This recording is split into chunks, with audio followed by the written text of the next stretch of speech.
Hello, and a big welcome to all of you out there who are listening and seeing this podcast. Today we have Carmalee Scarpitti here in house, and we are want to hear about your life. Sorry about that. And as I said the first when I saw you, uh, big welcome, and what a nice view behind you. Oh, So thank, please tell us about that because that was very interesting about your background there with the well, beautiful horse. the background is my Pasofino Macy. I've lost her since this picture, but it's my very favorite picture of her. We were riding in Myrtle Beach, South Carolina, at the American Heart Association Beach Ride. That's one of their biggest fundraisers. They do it every year.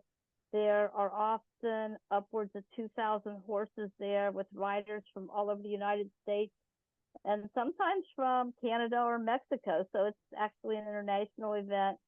I got really involved after doing CPR and saving a lady's life. Um, I was at a conference, she was at a conference, and she was in a room with people who were pharmaceutical people, but none of them knew CPR. They came running down the hallway screaming, "Does anybody know CPR?"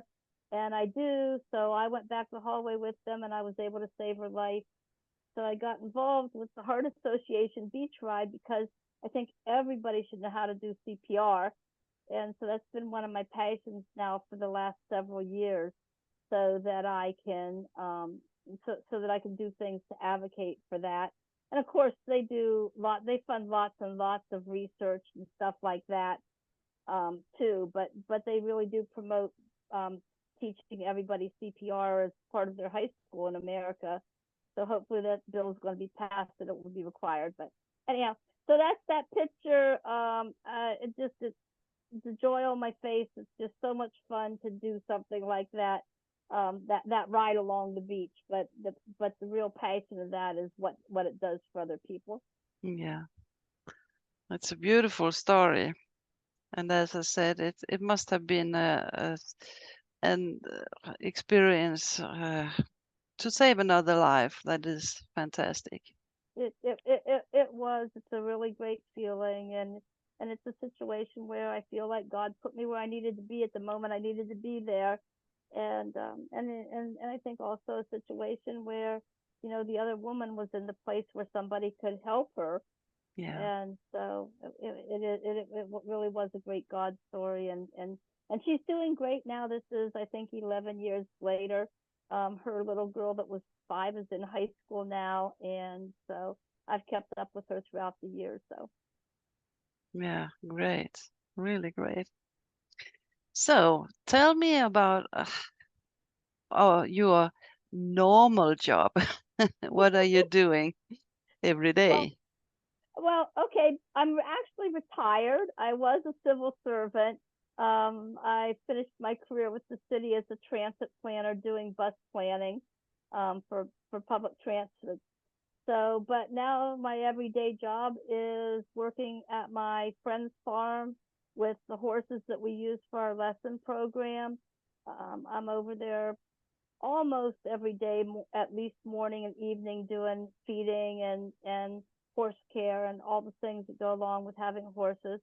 And then I also teach 2 days a week, and at the same farm. This is one of my good friends, and I use mostly her horses, but I also use my 2 horses. So we have really a great combination of horses and opportunities for people, I think, at our farm. Yeah, yeah.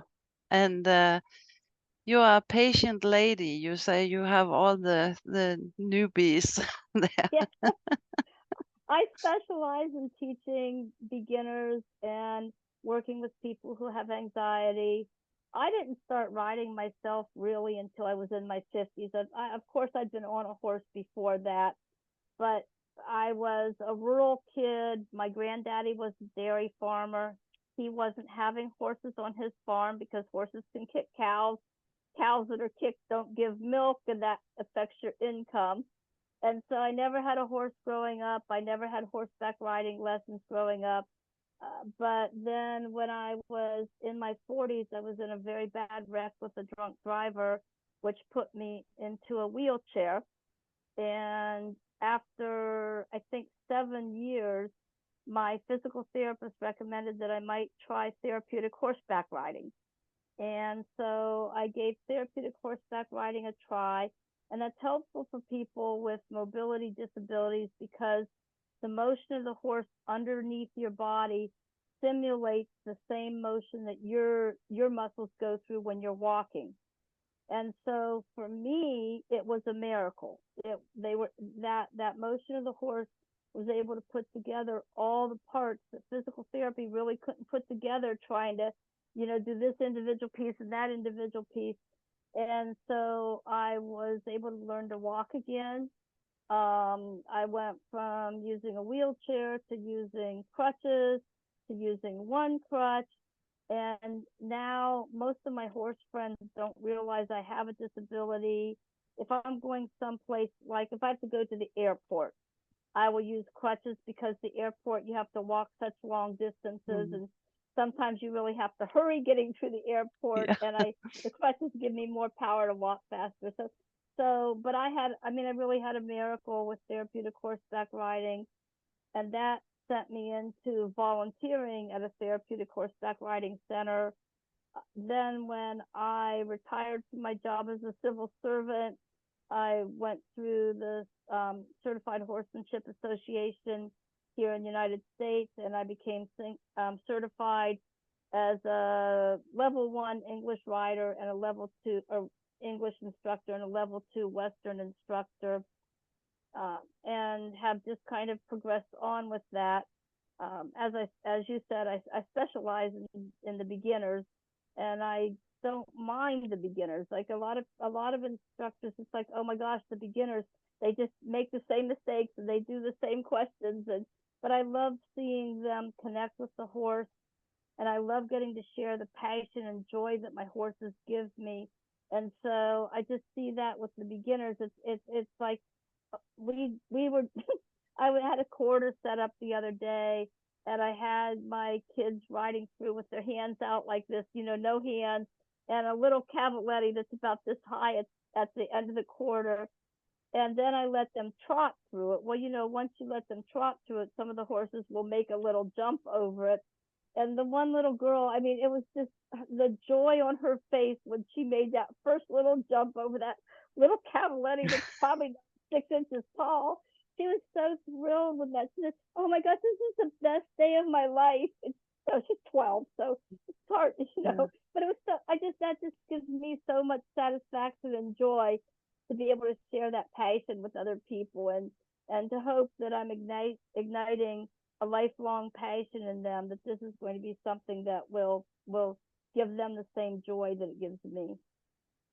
Yeah, really. And I'm a little bit curious. You said you were in wheelchair for 7 years, and the horses taught you to walk again. How long time did it take? Did you realize that in the beginning, or how was that? It was kind of after 6 weeks of my first session of therapeutic horseback riding.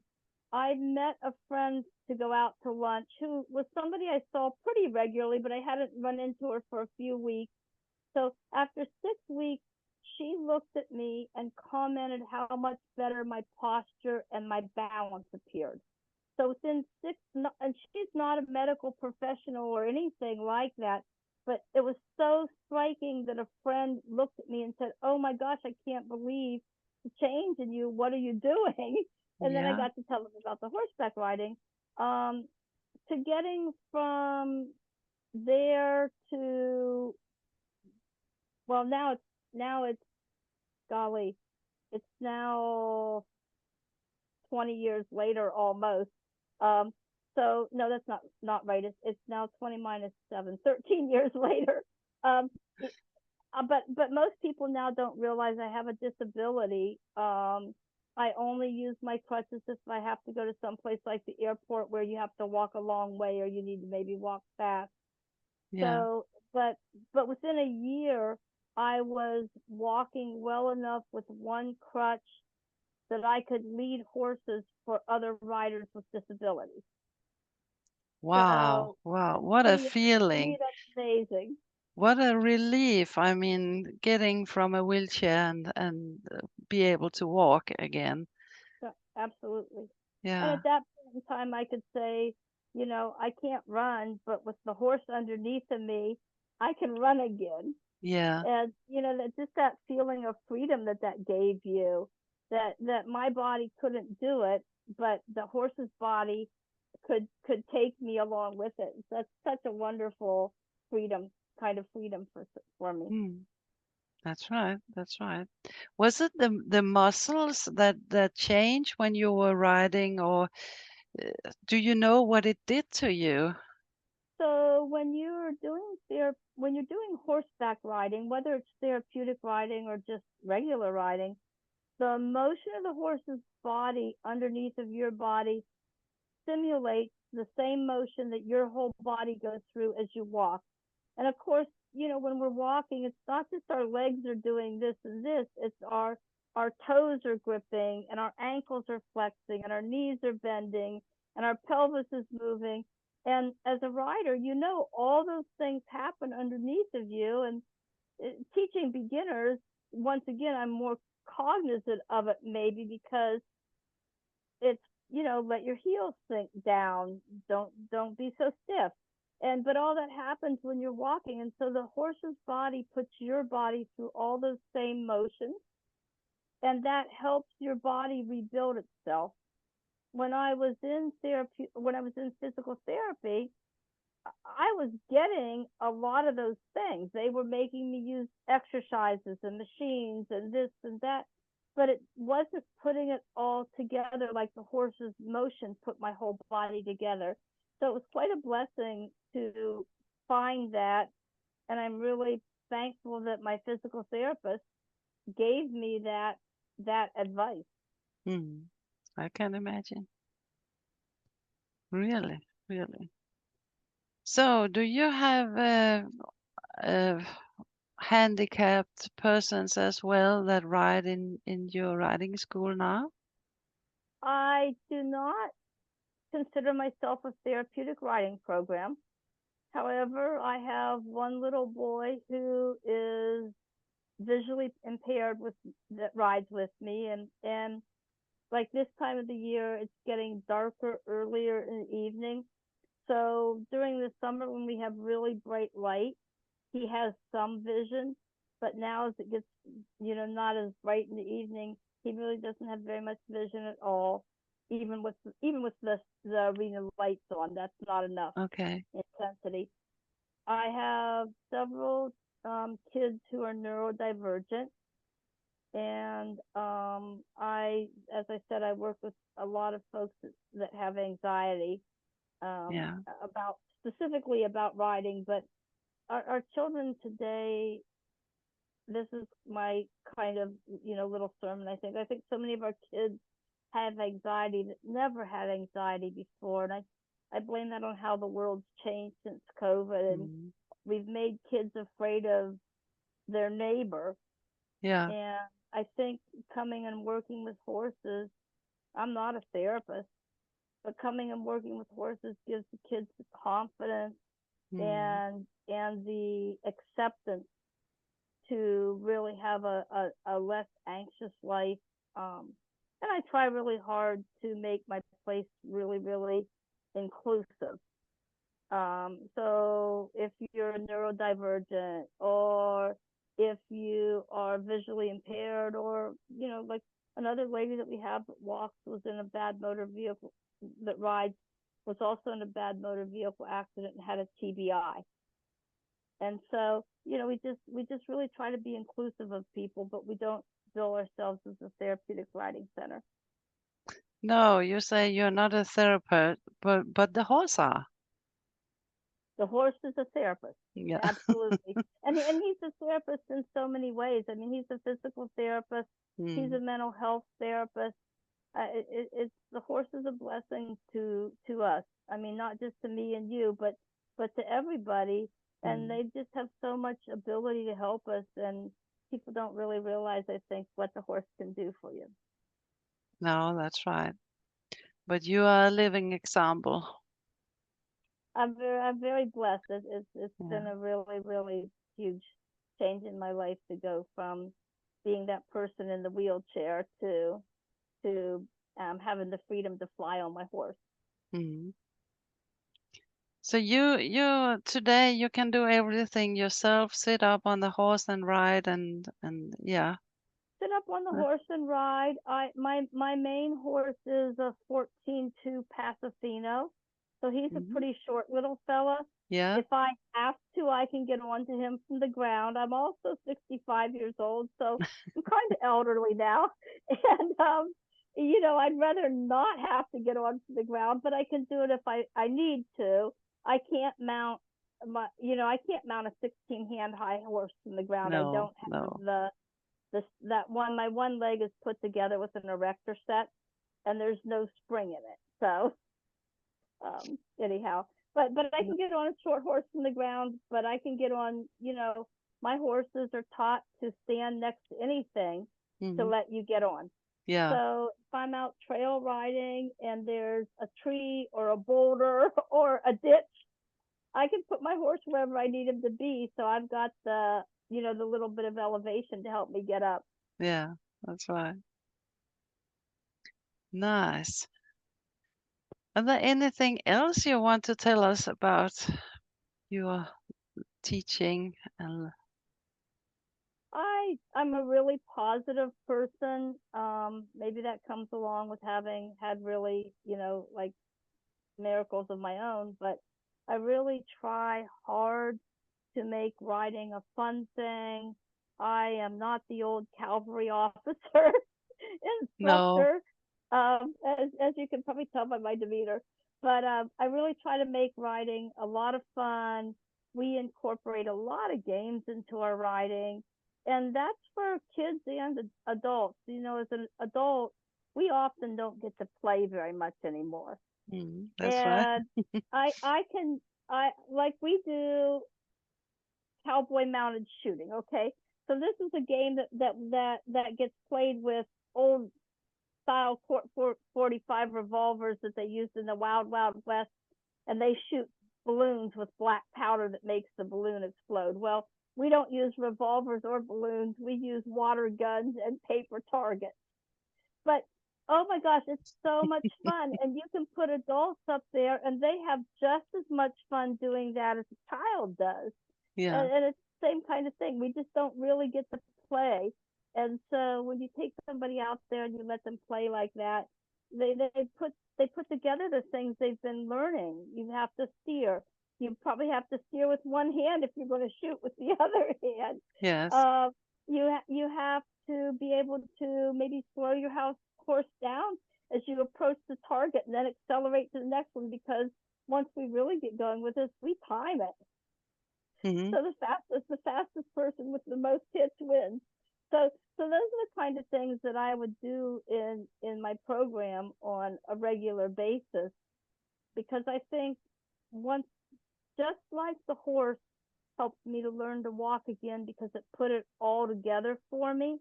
I think when you're riding, if you really have to put together all of the things, it helps you learn in a different way than if you're practicing one thing and one thing. And of course, you have to learn things and make them become part of your automatic body response. But I just think getting out there and doing things where you're concentrating on something besides keeping your toes up helps you to keep your toes up, because you've got to stay in the saddle and you've got to stay upright. And so, yeah. Mm. Yeah. Right. I love that. Yeah, I'm also for having fun, both for the horse and the human. Absolutely. Yeah. So we use a lot of trek obstacles in our hmm lessons. I participate in Trek here in the United States. It's not very big, but it's lots and lots of fun. And those are pretty simple obstacles, but they simulate things that you do every day on a horse. And so, learning to control the horse's front end and the back end to go through an S bend or open a gate, I think those are great things for riders to learn that maybe in traditional lessons where you're just going around and around the arena, you don't learn those things like that in the same No, way. So lots that's of right. fun. Mm. Yeah, sounds like really fun to be on that farm. We try. So, yeah. So, thank you very much for being here today. And if people are going to find your farm or ranch or what you call it, do you have a website or do you have something where they can find you? We are called the Bit of Pleasure Horse School. We emphasize the horse school part of it. We're not just a riding academy. We want to make horsemen and not just passengers. And Mm. so that's our name. We are on Facebook. I don't have a website, but we have our own Facebook page. And you can easily find Bit of Pleasure Horse School in Raleigh, North Carolina on Facebook. And you could probably pretty easily find me on Facebook because there just aren't a lot of Carmalee Scarpettis in the world. No, that's right. Yeah, nice, really nice. So thank you so much for being here today. It has been a pleasure and a lot of fun things to think of what you can do with your horse and all that. I really So appreciate your invitation too. so thank you very much and thanks to you out there who have been listening and seeing this podcast, and please don't forget to subscribe so we can get on and interview a lot of people around the world. Thank you so much.